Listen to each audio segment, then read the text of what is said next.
Ladies and gentlemen, welcome to another episode of the Villa Park podcast.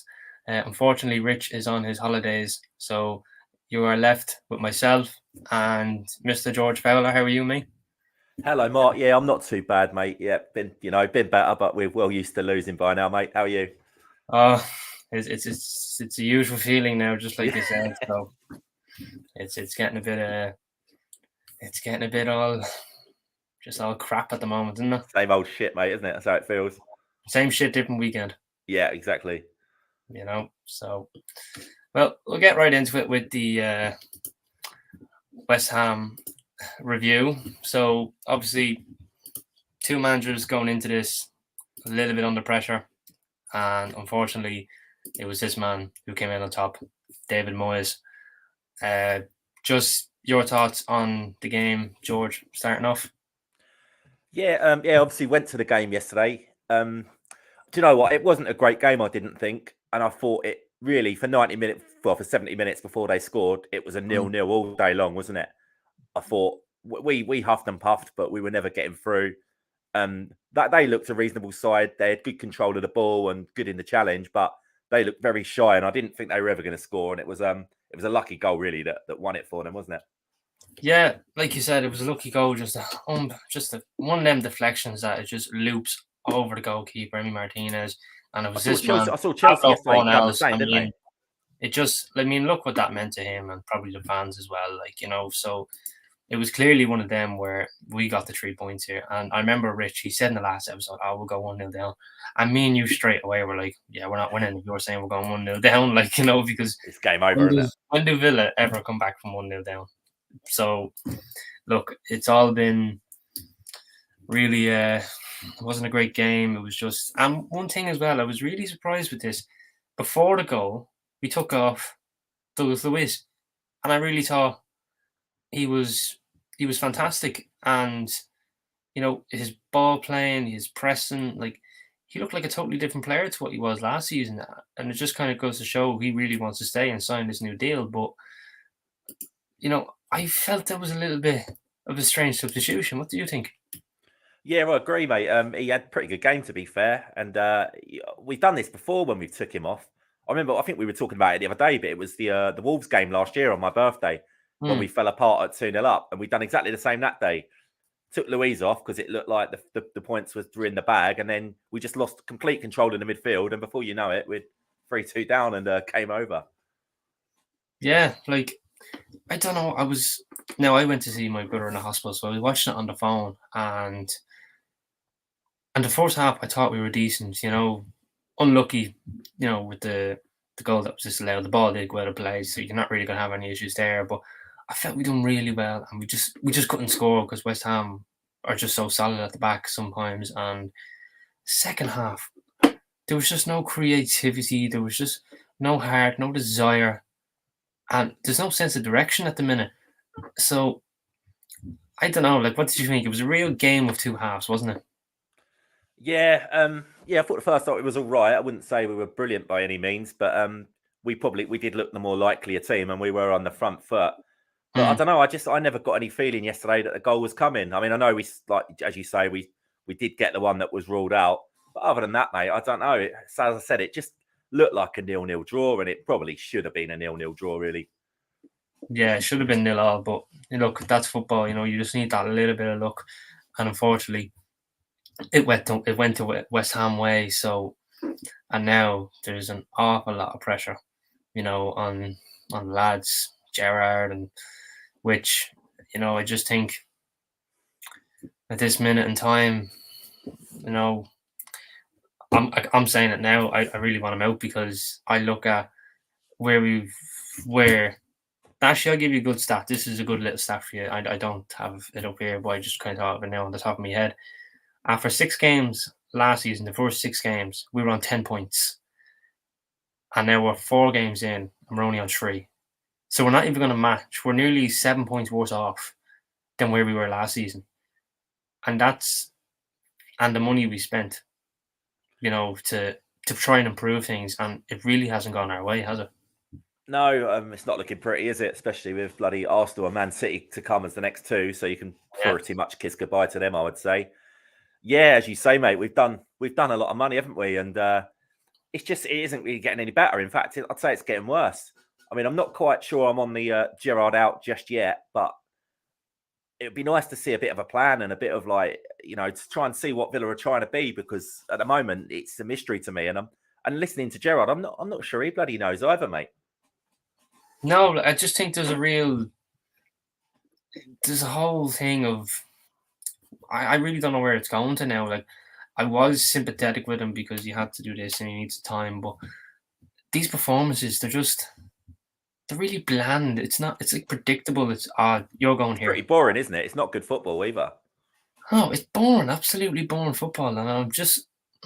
My brother said it. He's like, "These are boring to watch. These are really boring to 100%. watch."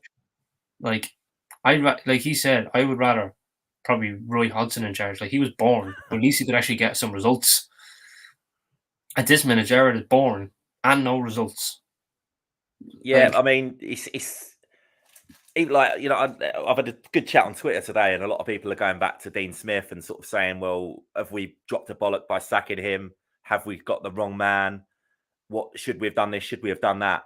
But at least when Smith was there, we had a set way of playing, didn't we? You knew what Smith was trying to do, whether it happened, whether we won or not. But now it's flat, isn't it? Everything just feels flat. It doesn't look like the players believe in what Gerrard's telling them, and if they do believe in it, they're not being able to do it.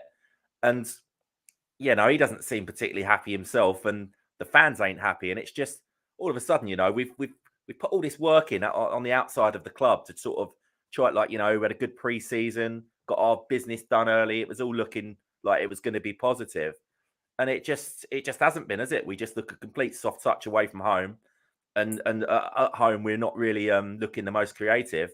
I'm just wondering where our results are going to come from and how.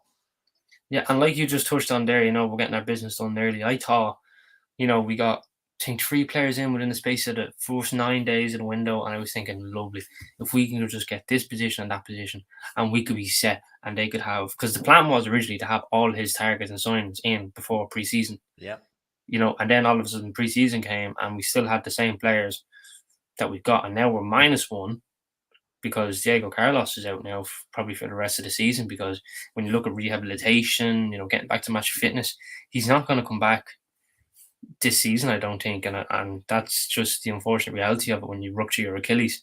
And look, there's still a few days, but do I see people coming in? Not really, because it's all really like, we're not going to bring in this if this is going, and then you have to find replacement. Then you start panic buying, and that's what that's not going to one happen. thing you want to do, because then you're overspending, and then you're paying big wages then on that as well, because you're panicking. You want to get him in just to, we'll give you 150 grand, and his wage could be 70 odd thousand in one club, and they're giving him maybe more than double.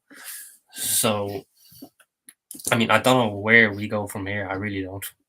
No, I thought the idea of doing the business early was so that we didn't end up in this position like come end of August. Exactly. Now we're like, shit, we need a centre midfielder, we need a centre back, do we need a new forward? And I'm not sure. I can see maybe 1 or 2 coming in, but like you say, mate, you're going to be paying over the odds. And I'm starting to get a bit of a concern going on about the FFP, because all I can see, I've seen what's happened to Everton, I've seen what's happening to Leicester now, and to me, we're on the same trajectory. I mean, they're saying now we've got the 7th highest wage bill in England, but we're finishing 14th. I mean, that simply doesn't add up. Everyone can say, "Oh, our owners are minted. We're the 5th richest team." It doesn't mean anything. You've got to earn. You can only spend so much of what you earn. If you know what I mean. And we're spending all the money, but we're not performing. We're not matching what we're doing on the pitch with what we're spending. So I'm getting a bit concerned, mate, because they're all coming in on 100. We've got 3 or 4 players now earning over 100 grand a week, and what we got to show for it. Exactly, and now that's one question that we're all being left to wonder: is his days numbered? Is it? Because we've seen it there earlier on today, that he's been given the dreaded, his job is not under immediate threat. Now, when they say that, it might not be under immediate threat, but there's some threat there. Would you agree? Yeah, well, I would say so. I mean, Purslow must be really under it from the owners, because really, if we were to sack Gerrard, it's on Perslow. This is his man. This is his statement, appointment. Mm. The glitz and the glam. Everyone knows that they had a relationship at Liverpool. So really, Perslow's got it all on the line here, and it looks like it's not paid off for him. But Yeah. the only and also, the only good thing we've seen from Gerrard is the star quality, what he can attract. And and he signed 4 or 5 of his own players now that have literally come out and said, we're coming to Aston Villa to play for Steven Gerrard. So if we are to sack him, I mean, what does that mean for Coutinho, Luca Dean, Kamara, that have only been in the door a little while? That's why they've came. So I could, it could be a rough ride ahead if we was to do that. Exactly. And a question for you, which is in the comments from Paul Kiernan. Simple question. How long do you think he gets? Well, when's the first international break? That's normally the time in it people go if they're going to go. Was it early September usually? I think so, but I think what was said in the statement, well, I don't think I've not even seen this, Mark, the statement. Yeah, well, it was put up that his job is not under immediate threat. But I think, from what I believe, this is according to John Percy, that the games against away to Leicester and at home to Southampton are crucial. Now that's 2 games there, but thereafter, Man City and Arsenal.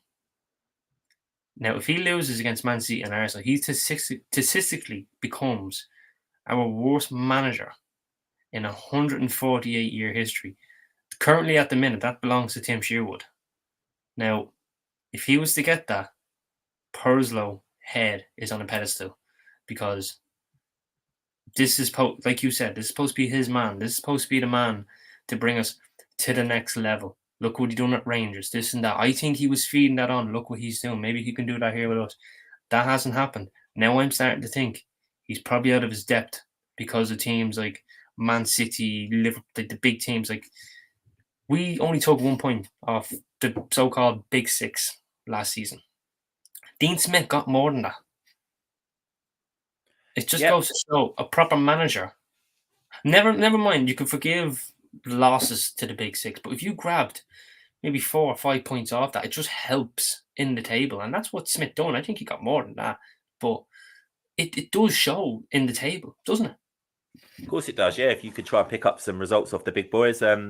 Last year we got close in a lot of the games. I mean, a lot of the games we did lose last year were all by the odd goal, but the odd goal defeat, you still get 0 points, didn't you? As if you've been beaten 3 or 4-0. So, it is what it is. The pressure's on him to get some results now.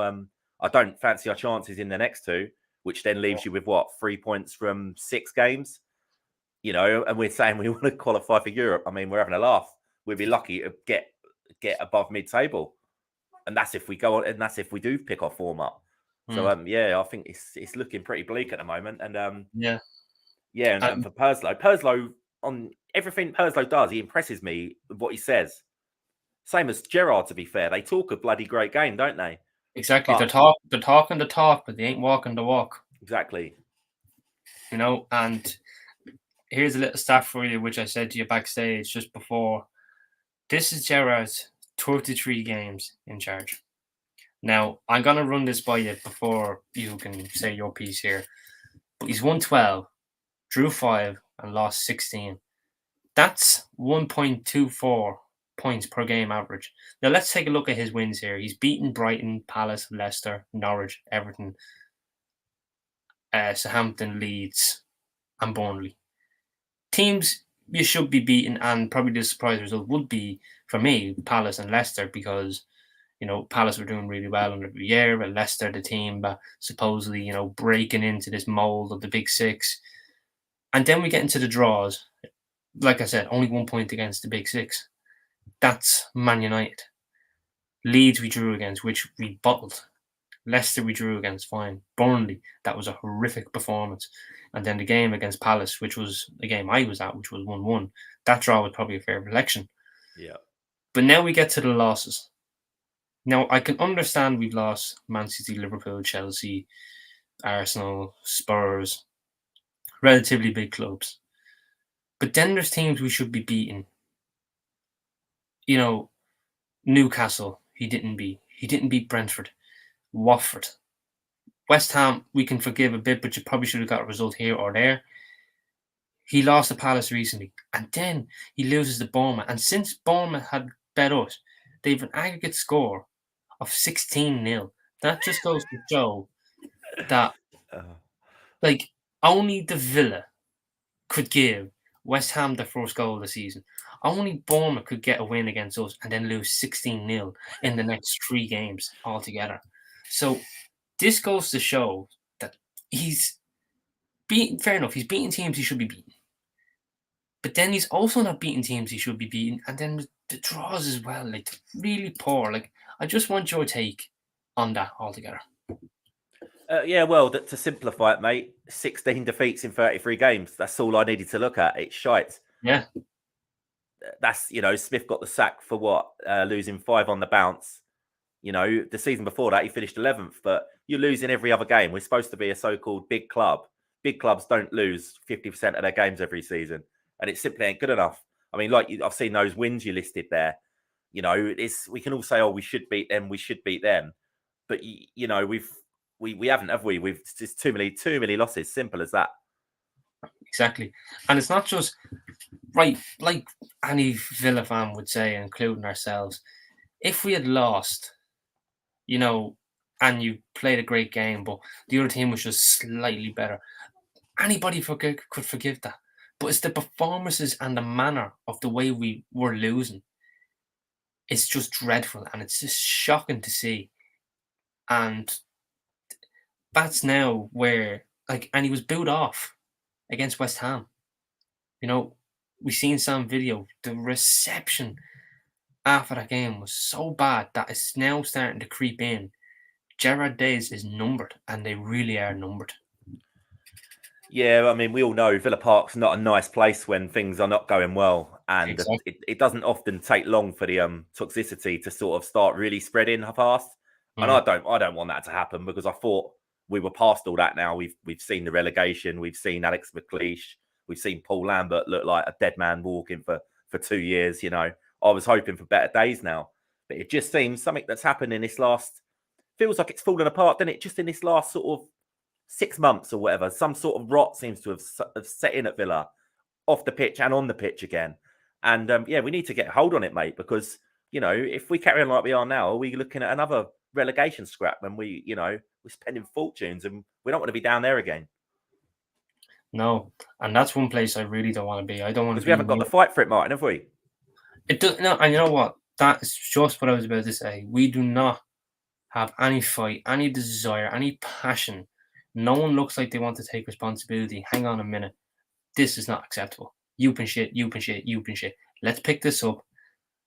Go into half time. Fair enough if you're 1-0 down and it's been crap. Hold it out then to 1-0, reset. Or if it's 0-0 and you're getting battered, but you're just being lucky your team can't score, go back, reset. Let's make it a different game. That just hasn't happened. As soon as we go 1-0 down, this happened from last season. Yeah. Boom.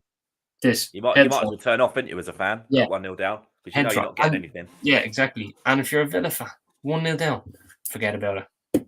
Telly's off, because I'm sure, I can only imagine some Villa fans probably have turned off the telly as soon as we've gone 1-0 down, because they just know, right, I'll look at the end because I know we're not winning here. Or if we go 1-0 up, they'll keep it on because probably thinking, okay, they could creep back, but I'm going to keep it on. There's not a lot of hope in Villa fans at the moment, in the team, in Gerrard, Purslow as well, because Purslow needs to be equally to blame for disappointment, because this was, like I said, supposed to be his man. This is supposed to be the big deal. It's biting him in the arse, and it's really going to bite him in the arse this next couple of weeks.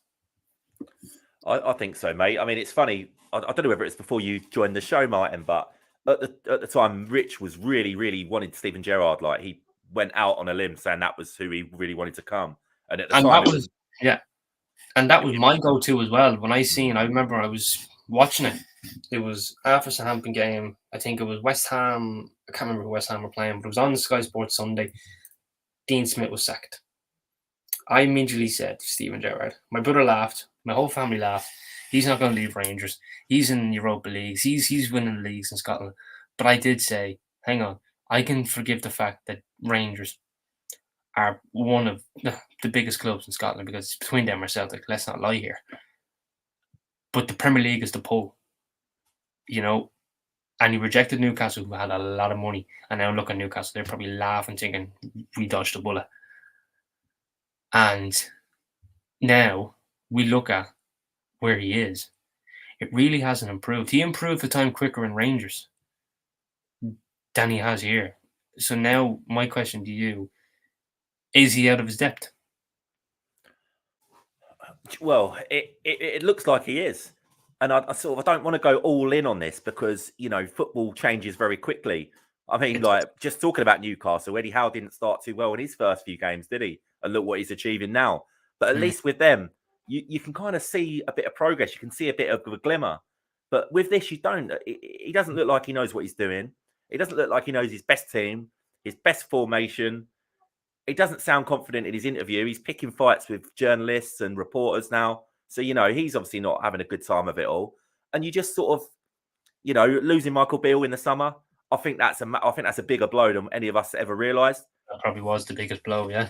Because Gerrard, it appears to me, he's not a coach, is he? He is the disciplinarian manager. Michael He's Beale from was the coach, wasn't he? And if you're losing your Gerrard, coach, we're losing like a massive part there just before yeah, the season starts. like Gerrard, the front man, Beale was the brains. It seems that That's way, mate.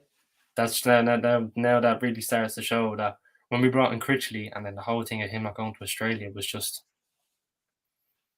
silly. And Beale, I mean Martinez said it. Remember in his interview with Yep, I heard it. it's like them two are the managers. We listen to the two of them. But now Beale's gone to QPR, being the number one. Beale probably has a better man management now because he's number one and he has the experience being number two. He's more hands on. Gerrard hasn't had an experience of a number two to be hands on. He's delegated that on. To me now, it looks like Gerrard is someone who delegates a lot of duties to other people while he's the front man, the star of the show. And now the spotlight's really on him, but not in a positive manner, is it?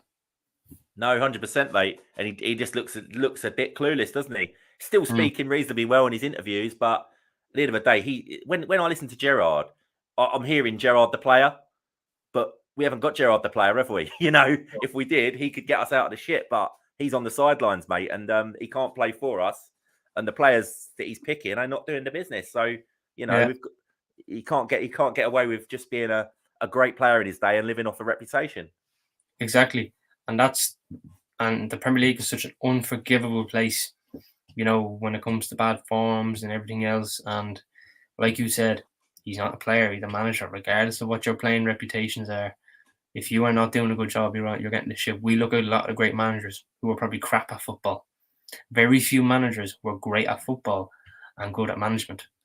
You generally see the roles a bit reversed. Someone who's probably had a shitty career in football, but the managerial career has been excellent.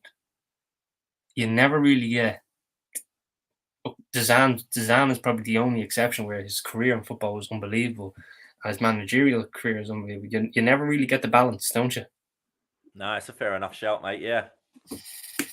So, but I think I want to get on to some of the managerial candidates that I'm hearing a lot of names, and this is a source I don't believe. I've never believed it. The Football Insider, which it's bullshit. It is crappy, but these names are being shouted out anyway, even before I seen it. But the first one I want to go into you is this man right here. Would he? I'm not saying he might come to Villa, but a lot of people would say, "Oh, he would never join Villa. He would never do this." We have to remember, Ancelotti went to Everton, and Ancelotti has done a lot more than Pochettino has. Now I know Pochettino brought Spurs to a Champions League final, second in the league, I think at one point, wasn't he? Oh no, we didn't know he was in the two first. They did get second. Oh, did you get second? Okay, then fair enough. 1 year, yeah. Yeah, and he third. Sorry, they were third. Yeah, he builds Spurs, the foundations of what they are now. And when we look at Ancelotti when he went to Everton, he's a Champions League winner. He's multiple league titles winners, La Liga, Serie A, right? Fair, won the Premier League with Chelsea. Like you look at Ancelotti's career, which is startling, and he goes to Everton, and people think Pochettino won't go to Villa. If he's free and I'm not saying you throw all the money at Pochettino, but if you throw a good bit of money at him, it wouldn't be a bad option. What do you think? Well, mate, if it was like Football Manager or something like that, I could see it happening. But I mean, we had this chat yesterday, didn't we, privately? In my Yeah. eyes, there's not a chance he would ever come to Villa. And that's, I would like him, but I'm just being realistic from my opinion. I think when he's done his hard yards at wherever he was, is it Vallecano or something in Spain? Then he come Uh, over to Southampton. That's where he done his real graft. Done a great job at Southampton. I mean, I remember when they appointed him, and no one had even heard of him, and everyone was going mad that Nigel Adkins had got the sack. But Pochettino come in and he proved everyone wrong and done a great job. And then as you say, he's moved on to Spurs. I think he was a fantastic manager there, and they shouldn't have sacked him, in my opinion. no. And then he's moved on to PSG, a stellar European job. I know the first year they didn't win the league, which is probably a massive shock, but then they won it the second year. Did they get to a Champions League final or semi-final? They lose the final, didn't they, I think? No, they got to the semi-finals or Was it a quarterfinals. semi? Semis or quarters? They no Yeah. quarters. They lost to Real Madrid in the quarters. Right, okay. And I think they last year they lost to City, didn't they? Sort of near the end of it. I thought that was a Yeah, semi, but I might be wrong. it was 2 years ago, I think, under Tuchel that they lost in the final to Bayern Munich. Yeah, I remember that one. Yeah. But yeah, sorry, getting away from the point. I just Yeah. think that when he's gone on that upward trajectory already, he's just managed PSG and he's walked out of there after winning the league. Hmm. For me, he doesn't now go to Aston Villa. He sits there and waits for the next big stellar European job to come, because it will come. A Juventus. It could be a Real Madrid. The job's going to come up eventually, and he's always going to be a favourite for any of these jobs. I just don't see what he gets from coming to Villa as much as I might like him to. Yeah, and this is another one I think, and I compare this one to a little bit of Dean Smith, and that's Graham Potter. Now, a lot of people would tell me he would never join Villa. Look where Brighton are. But I said he's from Solihull. He's a Villa fan. And remember when we hired Dean Smith, Brentford were in a much better place than Aston Villa. So I think that the pull of being the chance, the manager of boyhood club, could be too much because he would love Villa, the passion he might put behind the club because he's supported him his whole life, and that's what Dean Smith done, with the passion he put in because it was his club, it was his surroundings, and I think for Potter, I'm not saying he would join Villa, but if a chance if you were manager of boyhood club, that might be too good to turn down. What do you think? Yeah, possibly. I mean, you can't help but be impressed by what Potter's done at Brighton. I think he's done a fantastic job. He's got, Yeah. It's a decent club, Brighton. They've come up, stayed up, stabilised, and now they look like a sort of a shoe-in for top half on what they've done so far this season. His signings all seem decent. He doesn't seem to make many bad steps. He does have a bad run in him, though. When they tend to win a few, then lose a few, or they did last year. There was quite a few losing runs, but it proves in the pudding, and he's getting good finishes there. As you say, Villa fan growing up. He doesn't bang on about it like Dean Smith used to, but I know he definitely was a Villa fan. I've heard him mention that in an interview. Could we attract him? Probably, but at the same time, if I was him, I would be thinking, do I really want to go there? It's a bit of a graveyard Villa, isn't it? When he's already got a good club where they trust him and he's doing good things. From our point of view, yeah, maybe, but from his, I reckon he might think, no, I'm better off where I am. And that's true, but and then I look at the thing, the top managers have this only similar trait between the two of them. They play young players. That's where I think Archer. I'm sorry, it's Timmy Imbracadum. I really Erugbenham. That little chant you have, that was a great chant. Yeah, cheers, mate. Erugbenham, Kessler Hayden, Christine. I think them players would get a good, decent chance and could flourish under these types of managers that give young players a chance and really go, express yourself. But with Gerrard and the show that Rangers, he buys players that are experienced. He doesn't go signing someone. It's very rare. Boubacar Kamara is probably the prime example of signing someone who's 22 with a lot of potential to come, but the rest is always like 28, 29, 30. Like, we went from having one of the youngest teams in the league to now one of the oldest in the space of a few months. And that, fair enough, you want to bring in experienced players, I'm all for it. But when you bring in experienced players and they're not performing to the level that they normally do, it doesn't make a good reading whatsoever. What do you think? Yeah, 100%. And I like where I said the rot set in somewhere. I would say that is possibly the reason. We had a model, didn't we, since we were promoted, of signing the younger player that's on their way up, that are hungry, not putting them on stupid money straight away. And it was all supposed to be an upward curve. Villa, the players, Smith, the manager, we're all on an upward curve, all learning at the same time. And I think sort of all of a sudden now we were on that curve. All right, we dropped off a little bit, but now all of a sudden they've tried to put the foot on the pedal too fast. And it's like, we want success now. We want this. We want that. Buy Dean at 29 years old. We'll buy Coutinho 30 years old. There's probably a couple of others in there, mate, isn't there? But to me, it just, and put them on super bit. Danny Ings at 30 years old. Whack them all on 100 odd grand a week. And if you're going to do that, you need to live and die by your sword. They need to do the business straight away, because that's what you're buying them for. Yeah. And just to go through some of the comments here, which we've kind of lost track on, sometimes because we're just so in depth of the situation at the minute. So we'll get to it now. Forgive me if that's a name, but I'll just call you G. It's not just the Gerrard issue. Purslow is just as liable, and if they sack Gerrard, he'll be on new manager's back straight away. That is a fair point. James Saunders has said, we've sacked 9 first-team coaches, and Argentinian media saying we've made contacts Pochettino. Do I believe that? Probably not. He's also said deja vu because Dino was sacked after the Southampton game. Ross, here goes, time is irrelevant, no plan, won't play 4-2-3-1. Could be actually probably our best formation with the crop of players we have. Won't drop McGinn, refuses to give our best players consistent starts.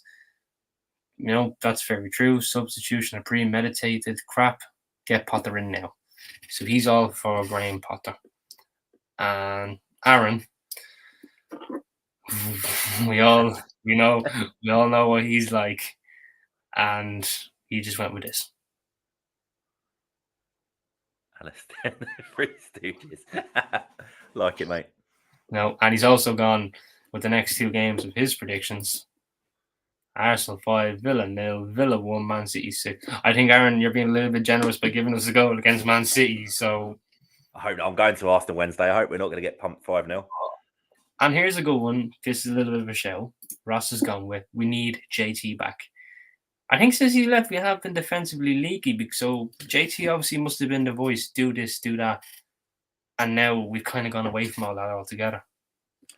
Yeah, it's a bit of an odd one, really, wasn't it? With JT going, I mean, he hasn't gone on to do anything, has he? He said he wanted to be a manager, and he's obviously been offered jobs, and they've not been right for him. And I guess it was Smith that gave him the job, wasn't it? So maybe it was time. He probably saw the writing was nearly on the wall for Smith when he left. And yeah, but I don't know. Yeah, you're right. The defense, especially Konza seemed to be thriving under JT, and he's, actually, to be fair, Konza was a little bit better yesterday. It's probably his best performance in a while, but then still ended up kind of costing us the goal, didn't he, with the unlucky deflection? And here's one for you. You said Villa's a bit of a graveyard. Once again, this fella here is gone. Don't forget, this is Villa here. We could get the best manager in the world, and we could destroy his career. It's the Villa disease. I've said it on air before, mate. It's definitely a thing. Yeah. And now we go on to the dreaded game. I think a lot of people aren't looking forward to is Arsenal. Now, these lads are flying and they look confident.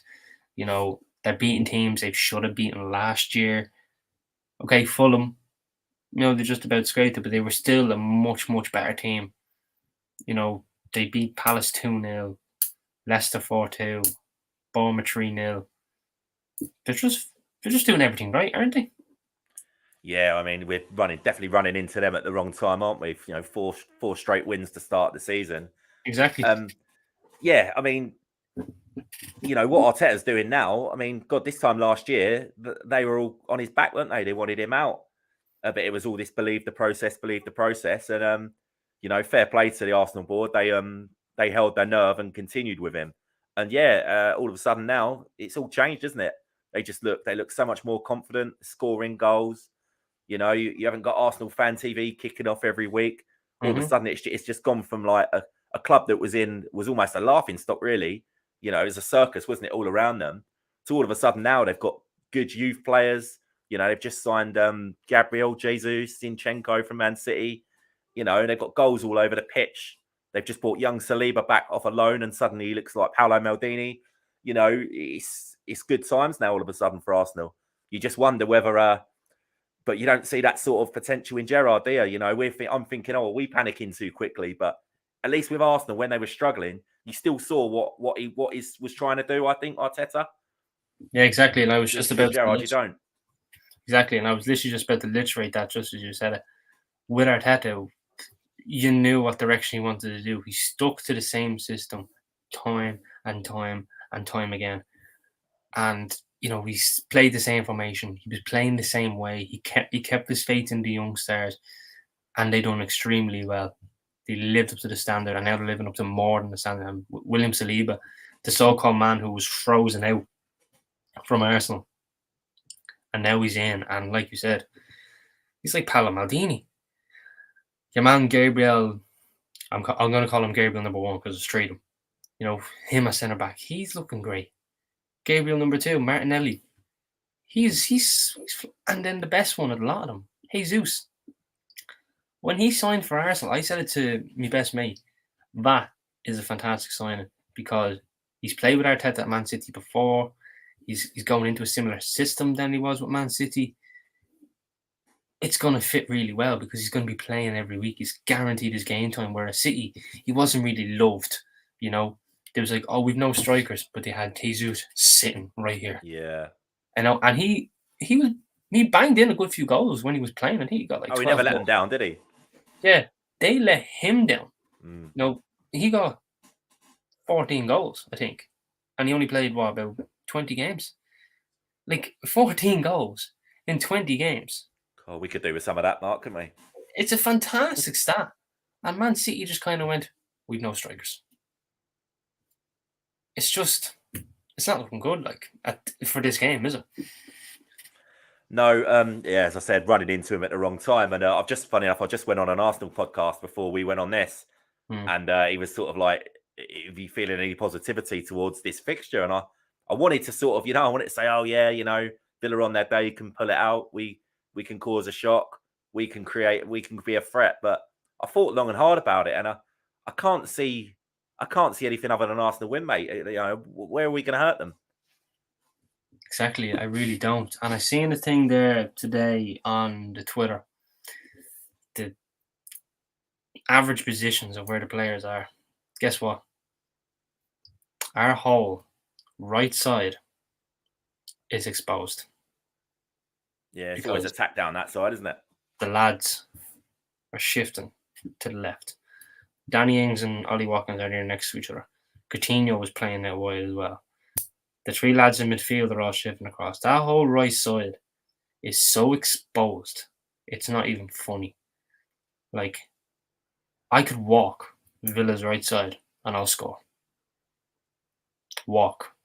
And that's what teams are doing. They're walking all along that side. Funny enough, that's where all the goals come from, is that side of the pitch. I've rarely seen it come from the left because there's so many people there. They all go to the right. It's easy to score. And yeah, you'd thought we'd have sorted that out by now, wouldn't you? Because I remember that being a problem at the Emirates last year. They targeted down that side and absolutely ripped us a new one. Absolutely. I mean, in Arsenal, if you're having an area so exposed and you're coming up against Arsenal, who play quick football out from the back, it's one touch, sharp. Movement off the ball is incredible. We're not just going to get torn apart. I'm sorry, we're getting absolutely minced. Like, I'm not confident in this game at all. one of my mates texted me, he was an Arsenal fan, like with a question. Gerrard out, big one on Wednesday. I didn't even answer him because like, what do you say to that? Because it's just, I says, I know we're going to lose. It's just like, I can't be arsed saying anything else.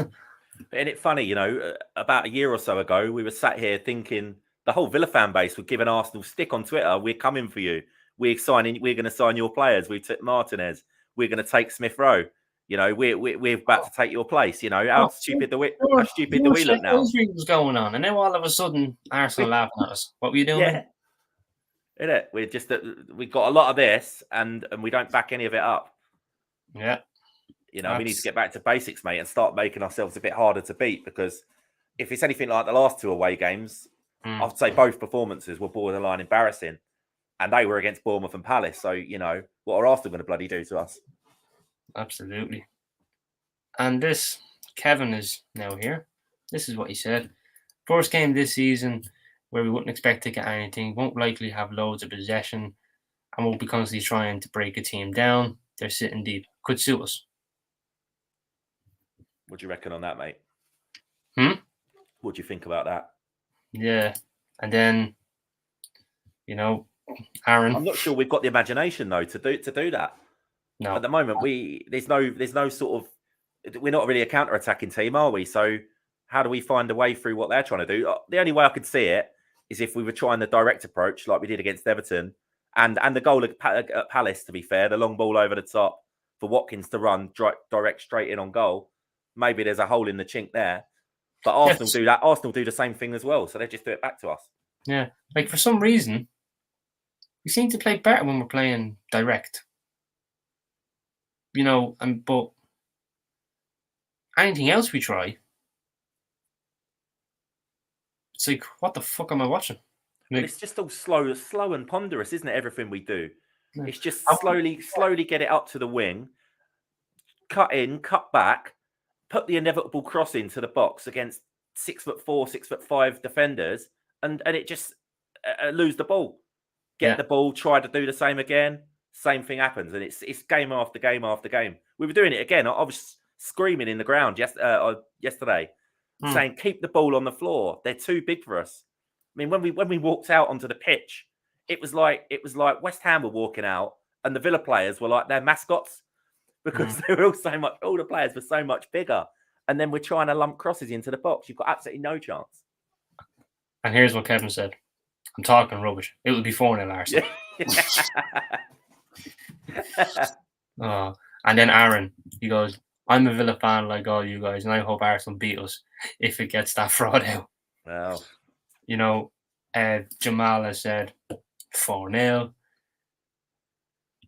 Like, it's just really bad. And here's one comment which I find interesting. I know this is going to be a little bit off topic, but Taiwan has said, "I feel Archer right now. It was an insult putting him on 3 minutes when nothing in front of the tree was creating. The best thing would have been to throw Bailey, Windia and Archer at 60 minutes. What do you think of that? Yeah, possibly. There was a lot of people around me saying the same thing, especially about Archer, saying what did they expected him to do in 3 minutes? But yeah, it's easy to say it after the game's done, isn't it? But it might have sort of created a bit more for us. But I just say on the day we would just never seem to be getting through West Ham, and we never looked like scoring. No, and it's just, Archer there against Bolton, he was more dangerous in his 10 minutes in the front than the front two starting ahead of him. He's got something to prove, hasn't he? And that's kind of what we want, because it doesn't feel like Ings has got anything to prove. He's had a good career and he's on loads of money. Watkins on a good deal. A bit of young and hungry doesn't really hurt, does it? No, like, there's someone with that bit of passion to prove himself. If you have 2 or 3 players like that on your team, it boosts morale, Yeah. So you look at some club, look at Arsenal, Saka, Smith Rowe, Martinelli. There's 3 lads I'm naming who are nearly just about under the age of 22. And who did they replace? They're replacing like Aubameyang, a goal machine throughout his career. But he was a poison at Arsenal, wasn't he? Best thing they've done was get rid of him. Yeah. And you know what? They're hungry. They're passionate. They're wanting to play for a club to keep their spot. If we had a few players like that, I'm not saying you'd win a league or whatever, but you'd be in a much better position, wouldn't you? Yeah, most definitely, mate. That's exactly right. And like we know, we've got the youth players there, isn't they? Maybe we should be bringing one or two of them in and let them try and lead by example and kick the others up the arse. I don't know, mate. Exactly. And Deontay has said this. The best thing I can do is continue posting positive throwback Villa memories on Twitter. Yeah. Keep up the good work, mate. You keep up the good work there, pal, because that's going to come back in your face. Villa Twitter is not a safe place for a lot of people. No, exactly. You know, George knows all about it. George is nearly the instigator. So, Deontay, if you want to put up your positive chats and posts, you go for it. But this fella's going to be on your backside. So, I think I'm going to ask for your prediction on this game now in the Arsenal. What are we thinking? Yeah, we've kind of covered it, mate. I don't want to be a miserable bastard and negative, but how are we getting anything out of this game? We've sat here for a little while now, and neither of us are sure, are we? I would say, I don't know, I'd go for a 2-0 Arsenal win myself. Yeah, I'm thinking Arsenal 3-1. That's exactly what the other guy just said on our podcast. He said 3-1. Yeah, maybe even 3-0 because it's just I don't even see the scoring against them either. I'm just saying 3-1 just because I want to have some positivity in this game.